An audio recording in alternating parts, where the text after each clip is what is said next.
जैन साथियों, थोड़ा सा टेक्निकल गड़बड़ी के कारण इस जो इससे पहले दूसरा पार्ट था उसका कंप्लीट नहीं हो पाया था पूरे क्वेश्चन, तो इसके लिए अलग से फिर से एक वीडियो अपलोड करना पड़ रहा है।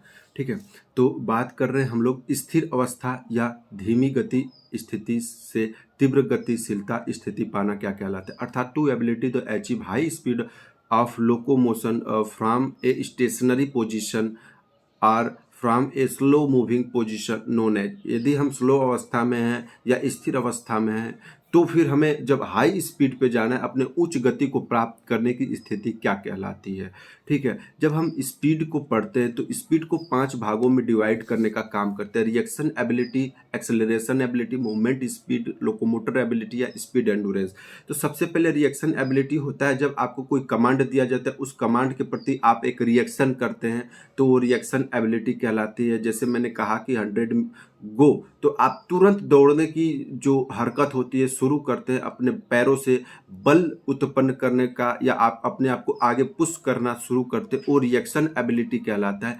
और जो ही रिएक्शन एबिलिटी खत्म होता है, रिएक्ट कर लेते हैं तुरंत, आपका मूवमेंट स्पीड आता है कि आप एकल कार्य को, जो आपका कार्य था वहां से स्पीड को शुरू करना, उस स्पीड को शुरू कर लेते हैं तो आपका मूवमेंट स्पीड भी खत्म हो जाता है। और उसके उपरांत आप ये प्रयास करते हैं कि हमारा जो स्पीड है अपने उच्च गति को प्राप्त कर ले, तो आप मोमेंटम स्पीड या स्पीड ऑफ मूवमेंट के बाद आप अपने स्पीड को बहुत तेजी के साथ उच्च गति को प्राप्त करने का शुरू करते हैं, तो वो स्थिति एक्सेलरेशन एबिलिटी कहलाती है। अर्थात जैसे हम लोग बाइक में एक्सेलेटर होता है ना, तो जब उसको ऐंठते हैं ऐसे तो हमारी बाइक की गति तेजी से बढ़ जाती है। ठीक वहीं पे क्या होता है कि एक्सेलरेशन एबिलिटी हमारी गति को त्वरित बढ़ा देता है, उच्च गति को प्रदान कर देता है। और जब उच्च गति आप प्राप्त कर लेते हैं तो उस उच्च गति को आप क्या करते हैं, लंबे समय तक और लंबे दूरी तक बना के रखने का प्रयास करते हैं। तो वो स्थिति क्या कहलाती है, लोकोमोटर एबिलिटी कहलाती है, जो कि जन्मजात क्षमता होती है। इसलिए स्पीड को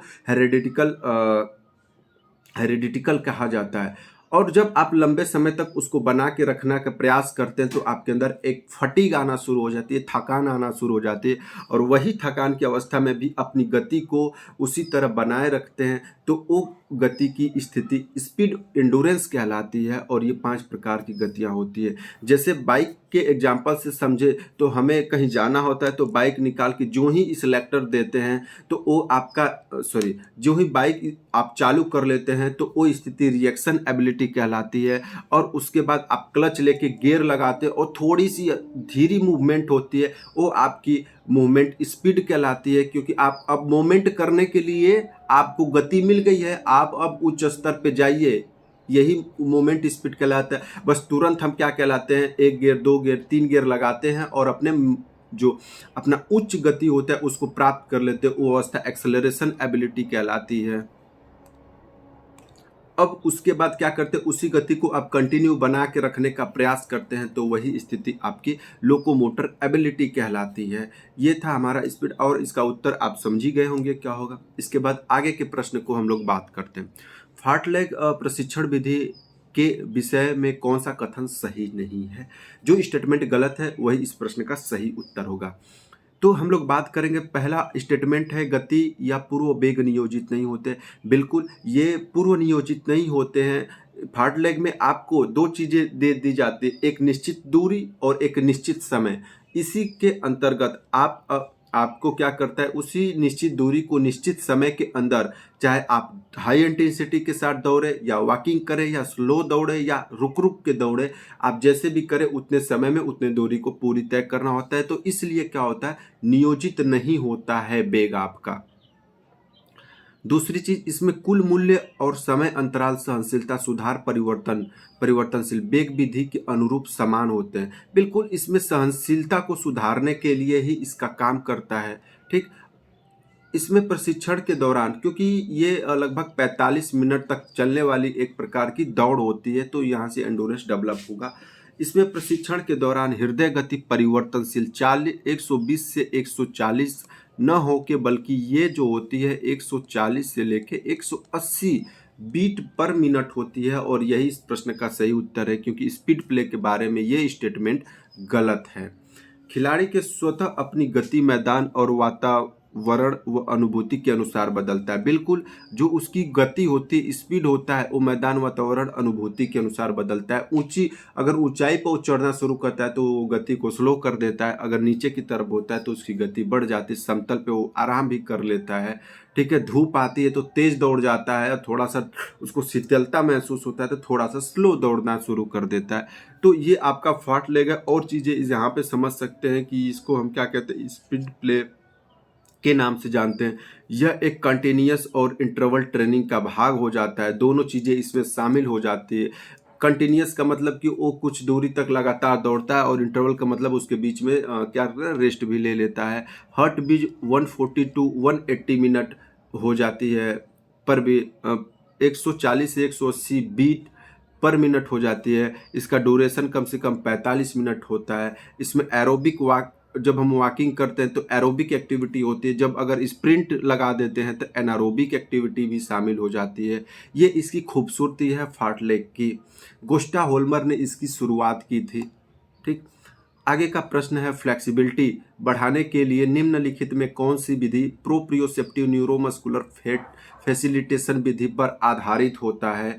which is the following method of flexibility improvement is the based on principle of proprioceptive neuromuscular facilitation? Post isometric stretch method, slow stretch and hold method, ballistic method और पैसिव फ्लेक्सिबिलिटी मेथड।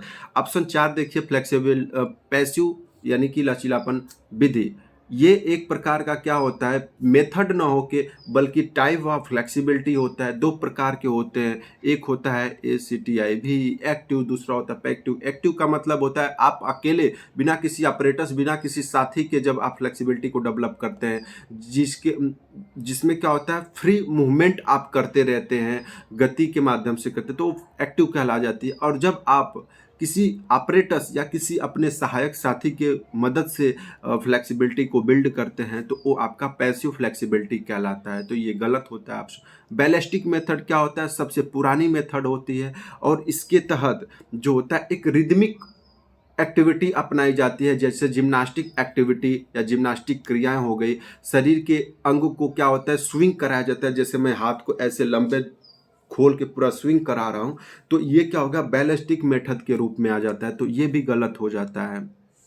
ठीक है, यहां पे भी हमारा कोई भी proprioceptive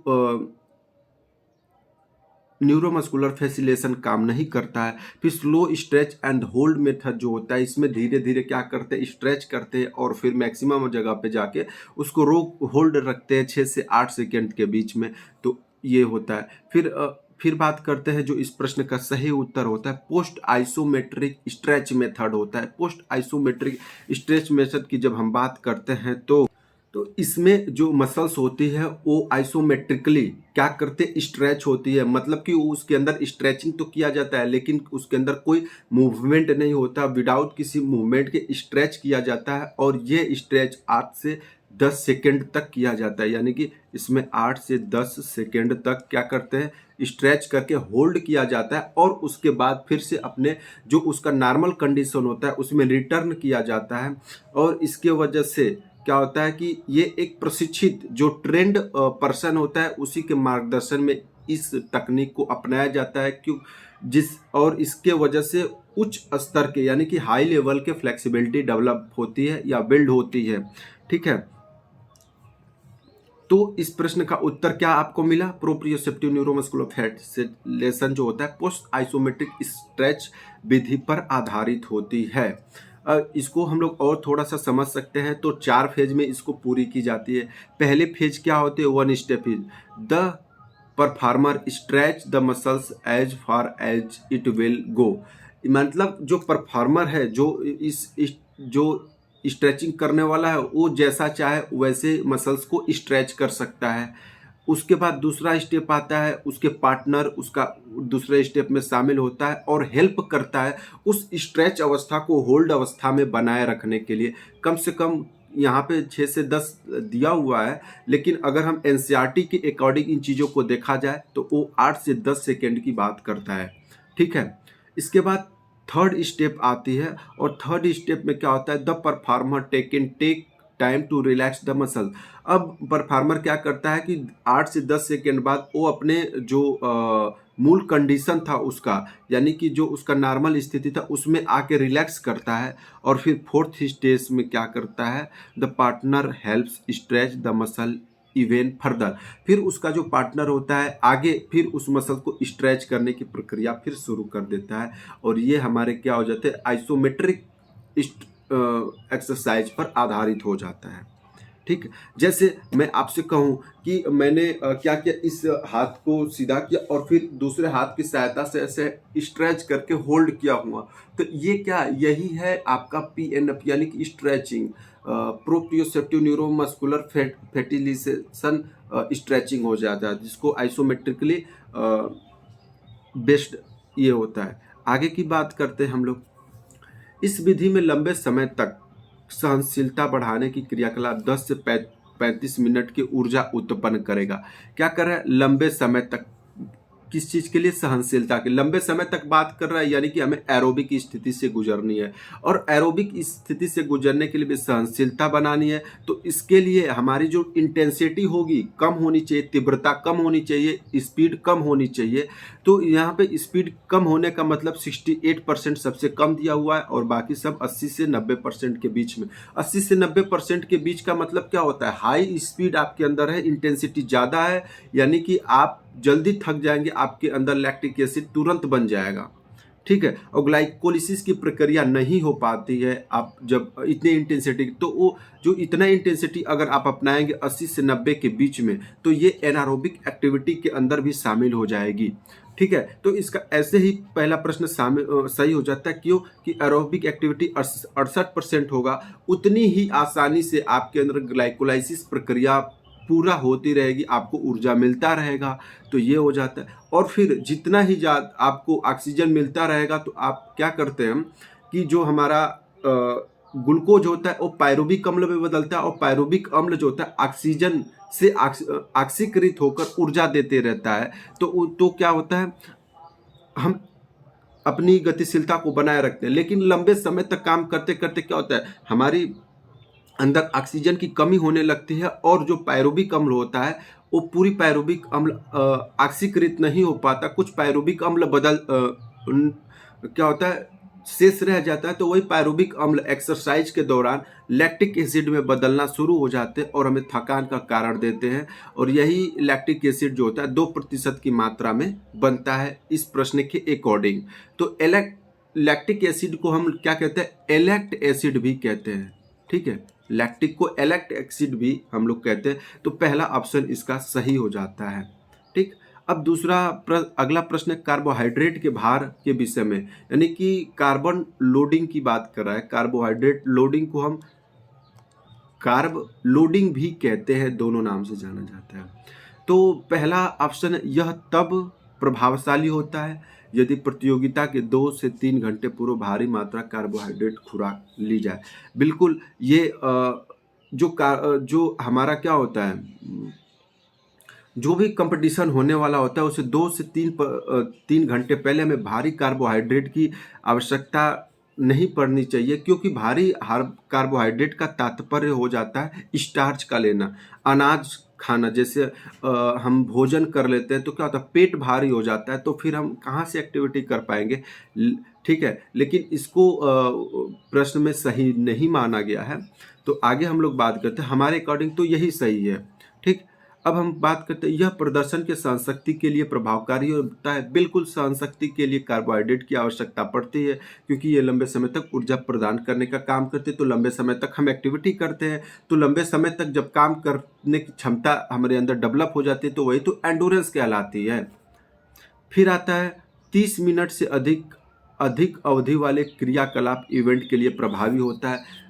जो यूजीसी है ना, इसको क्या करना है, क्या कर रखा है, सॉरी यूजीसी हम करें कि जो केवीएस होता है ना, इसको क्या कर रखा है, इसको जो केंद्रीय विद्यालय था, इसको क्या किया है, कह रहा है कि ये स्टेटमेंट सही है, जबकि ये स्टेटमेंट हमारे हिसाब से गलत है। क्योंकि जो कार्बोहाइड्रेट होता है वो लगभग कंटिन्यू अगर हम एक्सरसाइज करते हैं तो वो 20 से 25 मिनट के बाद ख़त्म हो जाती है हमारे अंदर, और जो फैट रहता है अब काम करना शुरू करता है। तो इस प्रश्न में 2 चीज़ें गलत थी। एक है आपका ये वाली पहला स्टेटमेंट और तीसरा स्टेटमेंट, दोनों गलत हमारे अकॉर्डिंग, हमारी नॉलेज के अकॉर्डिंग है और हमारे किताब के अकॉर्डिंग, नोट्स के अकॉर्डिंग है, ठीक है। लेकिन केवीएस ने क्या किया है कि उसने सीधे इसको ही सही माना है, तो उसके अकॉर्डिंग हम लोग बात कर लेते हैं, ठीक है।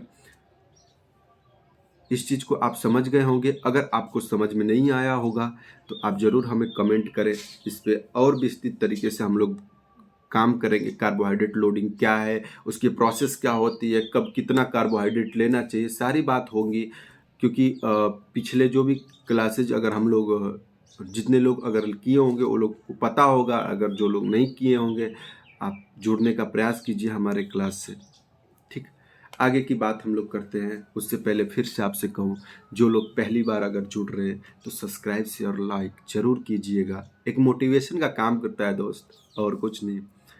प्रश्न है हमारी समूह गतिशीलता यानी कि सोशल डायनामिक के ऊपर, किसके द्वारा समूह गतिशीलता विकसित की जाती है, चारों में से चयन करना है। The development of group dynamic is largely guided by which of the following 4 concept दिया गया है, और ये सही क्रम क्या है इसी के बारे में हमें बताना है। तो सबसे पहले क्या होता है, जब आप एक समूह का निर्माण करते हैं तो पहले उसका रूपरेखा तैयार करते हैं, एक फ्रेम बनाते हैं। उसी फ्रेम को समझिए फॉर्मिंग हो जाता है, ठीक है। और जब एक रूपरेखा हम लोग का समूह बन गया, जैसे बीपीएड में एडमिशन हम लोगों ने लिया, एक समूह बन गया, फॉर्म हो गया।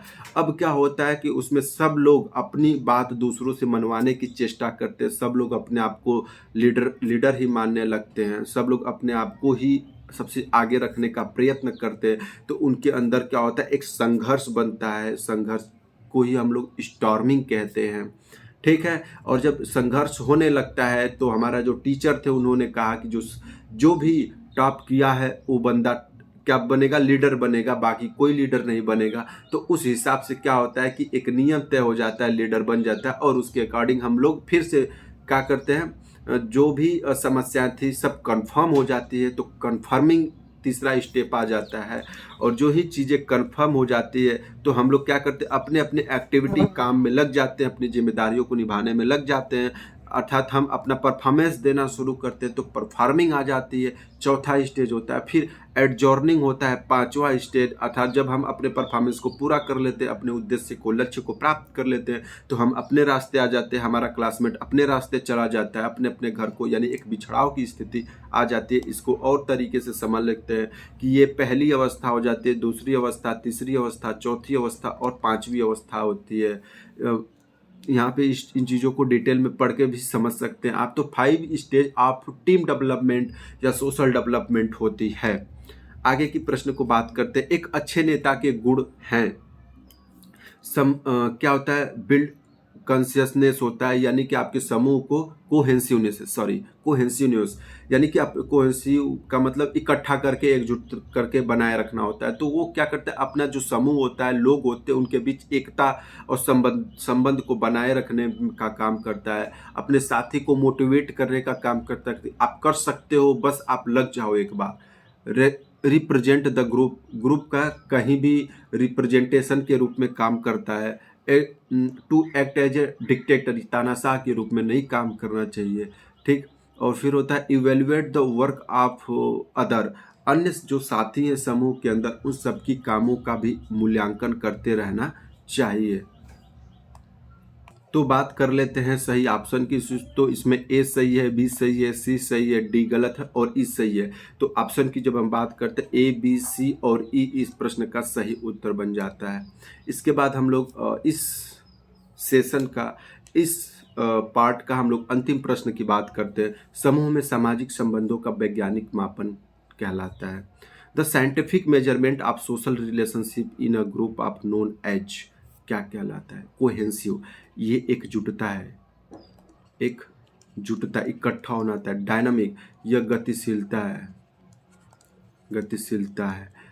इस प्रश्न का सही उत्तर सोमियोमेट्री सोशल डायनामिक होता है। ये भी हमारे समाज की गतिशीलता है। इसको और बेहतर तरीके से अगर समझने का प्रयास करें तो यहाँ पे आप देख सकते हैं सोमियोमेट्री यानी कि समाज मिति, यानी कि समाज को मापने का काम करता है। किस आधार पर काम करता है? व्यक्तियों के सामाजिक संबंधों का अध्ययन करता है। समूह में जो एक व्यक्ति है उसके सामाजिक संबंध अन्य अपने समूह के लोगों के साथ किस प्रकार से है, उसकी अध्ययन करता है। उस अध्ययन करने में क्या शामिल करता है? उसकी एकलता, एकल काम क्या है, वो किस प्रकार से उपेक्षित है या अस्वीकृत लोगों की समस्याओं के बारे में पता करता है, और इसी के माध्यम से ही हम समाज के स्तर का अध्ययन किया जाता है। फिर आता है डायनामिक सोशल डायनामिक। क्या होता है? सामाजिक गतिशीलता की जब हम बात की जाती है तो सामाजिक गतिशीलता, समाज किस प्रकार का है वैसा ही वो गति करता है। तो समाज की अभिवृद्धि, उसके व्यवहार, उसकी संरचना, उसके कार्य, उसके गुण, उसके रूप के बारे में हम लोग बात कर लेते हैं। और कोहेसिव मतलब एकजुटता होती है। तो दोस्तों मैं कहना चाहूँगा फिर से आप लोग जो भी नए हैं चैनल पे सब्सक्राइब जरूर करें। साथ में सभी लोग अपने व्हाट्सएप, अपने फेसबुक ग्रुप पे इसको शेयर करने का काम करें जिससे अन्य लोगों तक पहुंच सके। और फिर से अगले वीडियो में फिर आऊँगा। शेष जो प्रश्न बच रहे हैं उन पर हम लोग डीप तरीके से स्टडी करेंगे। आप ज़रूर बताइएगा कि ये हमारा प्रयास आपको कैसा लगा। अच्छा तो लगेगा ये तो उम्मीद है मेरा ऐसा। ठीक। और जो भी आपको सलाह है कि और इस तरीके से बेहतर हम कर सकते हैं तो वो अपना सुझाव ज़रूर दीजिएगा। और सब्सक्राइब शेयर लाइक करना ना भूलिएगा। तब तक के लिए आपको शुभ हो।